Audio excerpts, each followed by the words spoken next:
Hi welcome to our Karuna Doda YouTube channel. ಈಗ ಸರ್ಕಾರದಿಂದ ಎಲ್ಲರಿಗೂ ಆಲ್ಮೋಸ್ಟ್ ರಾಜ್ಯದ ಎಲ್ಲ ಜನತೆಗೂ ಹಣ DBT ಮುಖಾಂತರ ಹಣ ನೇರವಾಗಿ ಖಾತೆಗಳಿಗೆ ಜಮಾ ಆಗ್ತಿದೆ. ಆದರೆ ಎಷ್ಟು ಕಂತಿನ ಹಣ ಬಂತು ಮತ್ತು ಯಾವ ತಿಂಗಳದ್ದು ಇದು ಯಾವ ಕಂತಿನ ಹಣ ಮತ್ತು ಎಷ್ಟು ಟೋಟಲಾಗಿ ಎಷ್ಟು ಕಂತುಗಳು ನಮ್ಗೆ ಜಮೆ ಆಗಿದೆ, ಯಾವ ತಿಂಗಳದ್ದು ಯಾವತ್ತು ಜಮೆ ಆಯಿತು, ಈ ಥರ ಎಷ್ಟೊಂದು ಕನ್ಫ್ಯೂಷನ್ಸು ಜನರಲ್ಲಿದೆ. ನಮಗೆ ಕರೆಕ್ಟಾಗಿ ಇವಾಗ ಒಬ್ಬೊಬ್ಬರಿಗೆ 10 ತಿಂಗಳದ್ದು ಜಮೆ ಆಗಿದೆ ಗೃಹಲಕ್ಷ್ಮಿ, ಒಬ್ಬೊಬ್ಬರಿಗೆ 8 ತಿಂಗಳದ್ದು ಮಾತ್ರ ಜಮೆ ಆಗಿದೆ, ಒಬ್ಬೊಬ್ಬರಿಗೆ 4 ತಿಂಗಳದ್ದು ಮಾತ್ರ ಜಮೆ ಆಗಿದೆ. ಸೊ ಹೀಗಾಗಿ ಎಷ್ಟು ತಿಂಗಳದ್ದು ಜಮೆ ಆಯಿತು, ಇನ್ನೂ ಎಷ್ಟು ತಿಂಗಳದ್ದು ಬಾಕಿ ಇದೆ, ಇದೆಲ್ಲ ತುಂಬ ಕನ್ಫ್ಯೂಷನಲ್ಲಿರ್ತಾರೆ ಜನ. ಅವ್ರಿಗೆ ಗೊತ್ತಾಗ್ತಿಲ್ಲ ಯಾವ್ದ್ಯಾವ್ದು ಬಂದಿದೆ, ಎಷ್ಟೆಷ್ಟು ಬಂದಿದೆ ಅಂತ. ಮತ್ತು ಗೌರ್ಮೆಂಟು ಕರೆಕ್ಟಾಗಿ ಒಂದೇ ದಿನಾಂಕದಂದು ಎಲ್ಲರಿಗೂ ಹಾಕೋಕ್ಕೆ ಸಾಧ್ಯ ಆಗ್ತಿಲ್ಲ. ಒಬ್ಬೊಬ್ರಿಗೆ ಒಂದೊಂದು ತಾರೀಕಂದು ಜಮೆ ಆಗ್ತಿದೆ, ಒಬ್ಬೊಬ್ಬರಿಗೆ ಒಂದೊಂದು ದಿವಸ ಬೇಗ ಆದರೆ, ಒಂದೊಂದು ತಿಂಗಳು ಬೇಗ ಆದರೆ ಮತ್ತೊಂದೊಂದು ತಿಂಗಳು ಲೇಟಾಗಿ ಆಗ್ತಿದೆ. ಹೀಗಾಗಿ ಜನರಲ್ಲಿ ತುಂಬ ಕನ್ಫ್ಯೂಷನ್ಸ್ ಇದೆ. ಆದರೆ ನೀವು ಸರ್ಕಾರ ಒಂದು ಆ್ಯಪ್ನ ಬಿಡುಗಡೆ ಮಾಡಿದ್ದು, ನೀವು ಆ ಆ್ಯಪ್ನ ಇನ್ಸ್ಟಾಲ್ ಮಾಡ್ಕೊಳ್ಳೋದ್ರಿಂದ ತುಂಬ ಸುಲಭವಾಗಿ ಯಾವ್ಯಾವ ಸ್ಕೀಮಲ್ಲಿ ನಿಮಗೆ ಎಷ್ಟೆಷ್ಟು ಹಣ ಬಂದಿದೆ, ಯಾವ ತಿಂಗಳದ್ದು ಹಣ ಬಂದಿದೆ, ಎಷ್ಟನೇ ಕಂತು ಬಂದಿದೆ, ಎಷ್ಟು ಕಂತುಗಳು ಇನ್ನೂ ಬಾಕಿ ಇದೆ ಅನ್ನೋದನ್ನು ಈಸಿಯಾಗಿ ನೀವು ನೋಡ್ಕೋಬಹುದು. ಇದರಿಂದ ನಿಮ್ಮ ಎಲ್ಲ ಕನ್ಫ್ಯೂಷನ್ಸ್ನು ಸಾಲ್ವ್ ಮಾಡ್ಕೋಬಹುದು. ಗೌರ್ಮೆಂಟ್ನಿಂದ ಬರ್ತಿರೋ ರೈತರಿಗೆ ಬರ ಪರಿಹಾರ ಆಗಿರ್ಬೋದು, ಗೃಹಲಕ್ಷ್ಮಿ ಆಗಿರ್ಬೋದು, ಅನ್ನಭಾಗ್ಯ ಹಣ ಆಗಿರ್ಬೋದು, ಸ್ಟೂಡೆಂಟ್ಸ್ಗೆ ಸ್ಕಾಲರ್ಶಿಪ್ ಆಗಿರಬಹುದು, ಮತ್ತು ಎಲ್ಲ ರೀತಿಯ ಪೆನ್ಷನ್ಸ್ ಆಗಿರಬಹುದು. ಈ ಥರ ಎಲ್ಲ ಸ್ಕೀಮ್ಗಳದ್ದು ಹಣ ಏನು ಡೈರೆಕ್ಟಾಗಿ DBT ಮುಖಾಂತರ ಎಲ್ಲ ಖಾತೆಗೆ ಏನು ಜಮೆ ಆಗ್ತಿದೆಯಲ್ಲ ಎಲ್ಲದ್ರದ್ದು ಒಂದೇ ಕಡೆ, ಇದು ಒಂದೇ ಆ್ಯಪಲ್ಲಿ ಡೀಟೇಲ್ಸ್ ನಿಮಗೆ ಸಿಗುತ್ತೆ. ಪ್ರತಿಯೊಬ್ಬರದ್ದು ಸಿಗುತ್ತೆ, ಗೃಹಲಕ್ಷ್ಮಿ ಅಂತ ಅಲ್ಲ ಎಲ್ಲದ್ರದ್ದು ಸಿಗುತ್ತೆ. ಸೊ ನೀವು ಅದಕ್ಕೋಸ್ಕರ ಮೊದಲು ಗೂಗಲ್ ಸ್ಟೋರ್ಗೆ ಹೋಗ್ಬಿಟ್ಟು ಅಲ್ಲಿ DBT ಕರ್ನಾಟಕ ಅಂತ ಸರ್ಚ್ ಮಾಡಬೇಕು. DBT ಕರ್ನಾಟಕ ಅಂತ ಸರ್ಚ್ ಮಾಡಿದಾಗ ನಿಮಗೆ ಒಂದು ಆ್ಯಪ್ ಸಿಗುತ್ತೆ. ಕನ್ನಡದಲ್ಲಿ DBT ಅಂತ ಇದೆ, ಕೆಳಗಡೆ ಚಿಕ್ಕದಾಗಿ ಕರ್ನಾಟಕ ಅಂತ ಇರುತ್ತೆ. ಸೆಕೆಂಡ್ ಆಪ್ಷನ್ ಇದೆ ನೋಡಿ, ಅದ್ರ ಮೇಲೆ ಕ್ಲಿಕ್ ಮಾಡಿ ಅದನ್ನು ಇನ್ಸ್ಟಾಲ್ ಮಾಡ್ಕೋಬೇಕು. ಇನ್ಸ್ಟಾಲ್ ಮಾಡ್ಕೊಂಡ್ಮೇಲೆ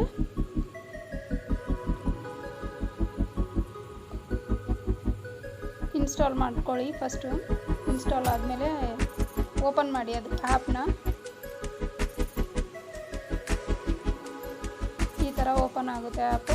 ಅಲೋ ಅಂತ ಕೊಡಿ, SMS ಕಾಂಟ್ಯಾಕ್ಟ್ಸ್ದು ಡೀಟೇಲ್ಸ್ ತಗೊಳ್ತದೆ. ಫಸ್ಟ್ ಇವಾಗ ನಿಮ್ಮದು ಆಧಾರ್ ಕಾರ್ಡ್, ನೀವು ಯಾರ್ದು ಅಕೌಂಟ್ ಚೆಕ್ ಮಾಡಬೇಕು ಅಂತಿದ್ದೀರಾ, ಯಾರಿಗೆ ಹಣ ಬರ್ತಿದೆ ಅನ್ನೋದನ್ನು ಚೆಕ್ ಮಾಡಬೇಕು ಅಂತಿದ್ದೀರಾ, ಅವ್ರದ್ದು ಆಧಾರ್ ಕಾರ್ಡ್ ನಂಬರ್ ಹಾಕಬೇಕು. ಇಲ್ಲಿ ನೀವು ಸ್ಟೂಡೆಂಟ್ ಸ್ಕಾಲರ್ಶಿಪ್ ಚೆಕ್ ಮಾಡ್ತಿದ್ರೆ ಸ್ಟೂಡೆಂಟ್ ಆಧಾರ್ ಕಾರ್ಡ್ ಹಾಕಿ, ಇಲ್ಲ ನಿಮ್ಮ ಮನೆ ಯಜಮಾನಿದು ಗೃಹಲಕ್ಷ್ಮಿ ಚೆಕ್ ಮಾಡಬೇಕು ಅಂದರೆ ಅವ್ರ ಆಧಾರ್ ಕಾರ್ಡ್ ನಂಬರ್ ಹಾಕಿ, ಇಲ್ಲ ರೈತರ ಬರ ಪರಿಹಾರ ಚೆಕ್ ಮಾಡಬೇಕು ಅಂದರೆ ಅವ್ರ ಆಧಾರ್ ಕಾರ್ಡ್ ನಂಬರ್ ಹಾಕ್ಬೋದು.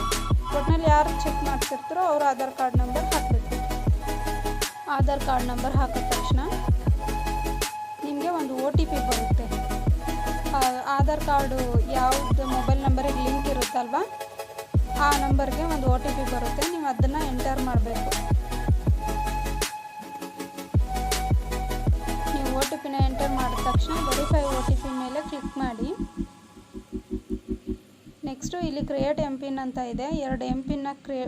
ಒಂದು MPIN ಕ್ರಿಯೇಟ್ ಮಾಡ್ಕೊಳ್ಳಿ. ಮೇಲ್ಗಡೆ ಒಂದು ಎಂಟರ್ MPIN ಅಂತ ಇದೆಯಲ್ಲ, ಅಲ್ಲಿ ಒಂದು 4 ನಂಬರ್ ಯಾವುದಾದ್ರು ನಿಮಗೆ ನೆನಪಿರೋ ಅಂಥದ್ದು ಹಾಕ್ಬಿಟ್ಟು ಕೆಳಗಡೆ ಕನ್ಫರ್ಮ್ MPIN ಅಂತ ಇದೆ, ಸೆಕ್ಯೂರ್ ಕೋಡು. ಸೇಮ್ ಅದನ್ನೇ ಟೈಪ್ ಮಾಡಬೇಕು. ಇಲ್ಲಿ ನಿಮ್ಮದು ಡೀಟೇಲ್ಸ್ ಓಪನ್ ಆಗುತ್ತೆ, ಪರ್ಸ್ನಲ್ ಇನ್ಫಾರ್ಮೇಷನ್ ಓಪನ್ ಆಗುತ್ತೆ. ಕೆಳಗಡೆ ಮೊಬೈಲ್ ನಂಬರ್ ಕೇಳಿದೆ, ಆ ಮೊಬೈಲ್ ನಂಬರ್ನ ಎಂಟರ್ ಮಾಡಿ ನಿಮ್ಮದು.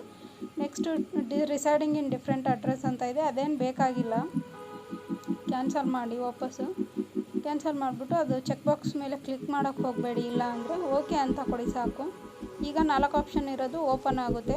Profile, contact, payment status, seeding status of bank of Aadhaar card in bank account ಅಂತ ಇದೆ. ಇದೆಲ್ಲ ಡೀಟೇಲ್ಸ್ ಓಪನ್ ಆಗುತ್ತೆ. ನಿಮ್ಮದು ಕಾಂಟ್ಯಾಕ್ಟ್ ಡೀಟೇಲ್ಸು, ಪ್ರೊಫೈಲ್ ಡೀಟೇಲ್ಸ್ ಎಲ್ಲ ಇರುತ್ತೆ ಆಲ್ರೆಡಿ. ಇದು ಸೀಡಿಂಗ್ ಡೀಟೇಲ್ಸು, ನಿಮ್ಮದು ಬ್ಯಾಂಕ್ ಯಾವ ನಿಮ್ಮ ಅಕೌಂಟು, ಆಧಾರ್ ಕಾರ್ಡ್ ನಂಬರು ಯಾವ ಬ್ಯಾಂಕ್ ಖಾತೆಗೆ ಲಿಂಕ್ ಆಗಿದೆ ಅನ್ನೋದು, ಮತ್ತು ಇದು ಯಾವ್ಯಾವ ಸ್ಕೀಮ್ಸಲ್ಲಿ ನಿಮಗೆ ಬೆನಿಫಿಷರಿಗೆ ಹಣ ಬರ್ತಿದೆ ಅನ್ನೋದು ಡೀಟೇಲ್ಸ್ ಇರುತ್ತೆ. ಗೃಹಲಕ್ಷ್ಮಿ, ಅನ್ನಭಾಗ್ಯ ಇದಂತೂ ಎಲ್ಲರ ಮನೆಯಲ್ಲೂ ಪ್ರತಿಯೊಬ್ಬರಿಗೂ ಬರ್ತಾನೆ ಇದೆ ಇವಾಗ. ಸೊ ನೀವು ಆ ಸ್ಕೀಮ್ಗಳಂತೂ ಇದ್ದೇ ಇರುತ್ತೆ, ಅಲ್ಲಿ ಚೆಕ್ ಮಾಡ್ಕೋಬಹುದು ನೀವು. ಈ ಥರ ನೀವು ಇದು ಗೃಹಲಕ್ಷ್ಮಿ ಹಣ ಎಷ್ಟೆಷ್ಟು ಕಂತು ಬಂದಿದೆ, ಯಾವತ್ತು ಜಮೆ ಆಗಿದೆ ಅನ್ನೋದು ಅನ್ನೋದು, ಮತ್ತು ಸ್ಟೇಟಸ್ ಸಕ್ಸಸ್ ಆಗಿದೆಯಾ ಇಲ್ವಾ ಅಂತ ಅನ್ನೋದು ಎಲ್ಲ ಡೀಟೇಲ್ಸ್ ಇರುತ್ತೆ. ಇಲ್ಲಿ ಕರೆಂಟ್ ಇಯರು ಮತ್ತು ಪ್ರೀವಿಯಸ್ ಇಯರ್ದು ಎಲ್ಲ ಡೀಟೇಲ್ಸ್ ಇರುತ್ತೆ. ಸೊ ನೀವು ಬೇರೆ ಬೇರೆ ಸ್ಕೀಮ್ಗಳಲ್ಲಿ ಹಣ ತಗೊತಾ ಇದ್ರೂ ಕೂಡ ಇವಾಗ ಸ್ಟೂಡೆಂಟ್ಸು ಸ್ಕಾಲರ್ಶಿಪ್ ತಗೋತಿರ್ತಾರೆ, ಅದು ಬೇರೆ ಡಿಪಾರ್ಟ್ಮೆಂಟಿಂದ ಬರ್ತಿರುತ್ತೆ, ಅದು ಕೂಡ ಇಲ್ಲಿ ನಿಮಗೆ ಡೀಟೇಲ್ಸ್ ಸಿಗುತ್ತೆ. ಬೇರೆ ಬೇರೆ ಪೆನ್ಷನ್ಸ್ ಆಗಿರ್ಬೋದು ಅಥವಾ ಅನ್ನಭಾಗ್ಯ ಸ್ಕೀಮು, ಗೃಹಲಕ್ಷ್ಮಿ ಸ್ಕೀಮು, ಮತ್ತು ರೈತರಿಗೆ ಬರ ಪರಿಹಾರ ಕೊಡ್ತಿದ್ದಾರೆ, ಅದು ಬೇರೆ ಸ್ಕೀಮ್ ಆದ್ರೂ ಕೂಡ ಎಲ್ಲ ಸ್ಕೀಮ್ಗಳದ್ದು ಒಂದೇ ಕಡೆ ನಿಮಗೆ ಡೀಟೇಲ್ಸ್ ಸಿಗುತ್ತೆ. ನೀವು ಈ ರೀತಿಯಾಗಿ ತುಂಬ ಸುಲಭವಾಗಿ ನಿಮಗೆ ಬಂದಿರೋವಂಥ ಗೌರ್ಮೆಂಟಿಂದ ಬಂದಿರೋವಂಥ ಹಣದ ಬಗ್ಗೆ ಚೆಕ್ ಮಾಡ್ಕೋಬಹುದು. ಈ ವಿಡಿಯೋ ನಿಮಗೆ ಇಷ್ಟ ಆಗಿದ್ದಲ್ಲಿ ಪ್ಲೀಸ್ ನಮ್ಮ ಚಾನಲ್ನ ಸಬ್ಸ್ಕ್ರೈಬ್ ಆಗಿ ಮತ್ತು ನಿಮ್ಮ ಫ್ರೆಂಡ್ಸ್ಗೆಲ್ಲ ಈ ವಿಡಿಯೋನ ಶೇರ್ ಮಾಡಿ, ಲೈಕ್ ಮತ್ತು ಕಮೆಂಟ್ ಮಾಡೋದನ್ನು ಮರಿಬೇಡಿ. Thank you so much.